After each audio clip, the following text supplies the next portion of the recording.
On the last day of Passover over the weekend, another white supremacist opened fire at a synagogue, and this was exactly 6 months after the Pittsburgh synagogue shooting. This time it was at Chabad of Poway in Poway, California.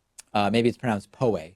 The shooter was a 19-year-old white supremacist, killed one woman, injured three other people, including the rabbi at the synagogue. The shooter, not super surprisingly, had an AR-style rifle on him when he was arrested. And yeah, I mean, importantly, the shooter was arrested, not killed. A 60-year-old woman was killed, Lori Gilbert Kay, who had jumped in the way of the rabbi to protect the rabbi from the shooter. The rabbi ended up getting shot in the hand, I believe had surgery and is okay, but the woman was the one person killed. There was an off-duty Border Patrol officer in the synagogue, just as a congregant, who opened fire in response to the shooter and actually hit the shooter's car, but the shooter was able to leave at the time uninjured, and eventually the shooter was captured 2 miles away from the synagogue. And every detail that we've learned about this shooter is sadly completely unsurprising. The shooter had written an anti-Semitic and racist letter, which was posted on the internet message board 4chan. The shooter blamed Jews for perpetuating a genocide against the European race. Of course, European race is white nationalist, white supremacist code for white people, a common trope of the white supremacist movement in 2019. The shooter said that Hitler, as well as other previous white supremacist shooters, including the one from the Pittsburgh synagogue, were inspirations to him.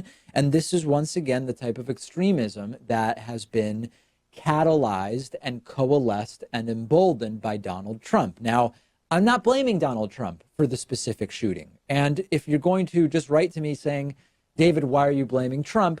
Just save your breath or your typing. I don't know, whatever. Just don't do it. Because I'm not blaming Trump. What I'm telling you once again is that anti-Semitic incidents went up in 2017.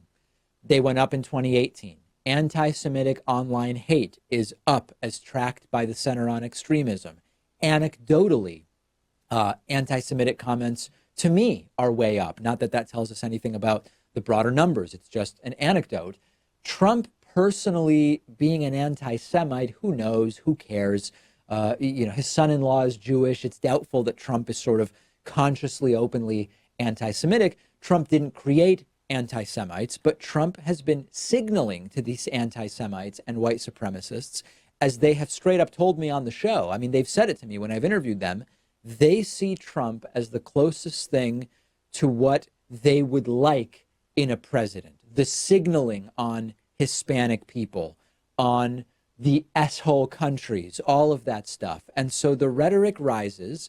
The anti-Semites who already exist are emboldened, and the proof is in the numbers that we are seeing. And sadly, the attacks on media by Trump also make it a lot tougher to fight anti-Semitism, because the way it works is when media reports, hey, anti-Semitism is way up, people who are not themselves anti-Semitic but have fallen for Trump's fake news, the news is lying stuff, they just don't believe the reports about anti-Semitism. They call them just another example of the attempt to attack Donald Trump. When will Trump actually say, we do have a problem with anti-Semitism and white supremacists in this country? Because we now have the Poway Synagogue, white supremacist, the Tree of Life Synagogue, white supremacist, the Oak Creek Sikh Temple, white supremacist. We've had instances in Canada. We also have the New Zealand Christchurch shooting, white supremacists who, they don't exist because of Donald Trump. Donald Trump didn't make them white supremacists. Donald Trump didn't make them white nationalists or anti-Semites, but they're emboldened. They're taking action. They've been coalesced. Why is it so difficult for Donald Trump just to say, we have a problem with white supremacy and anti-Semitism in this country, and we're committed to dealing with it? I think there's a real question there. I'm not asking it rhetorically. I actually want to know, why won't Donald Trump say it? The easy answer is because he's anti-Semitic. I think the truth is far more complicated than that. I think that's too simplistic of an explanation, but I'd love to hear from you what you think is going on there.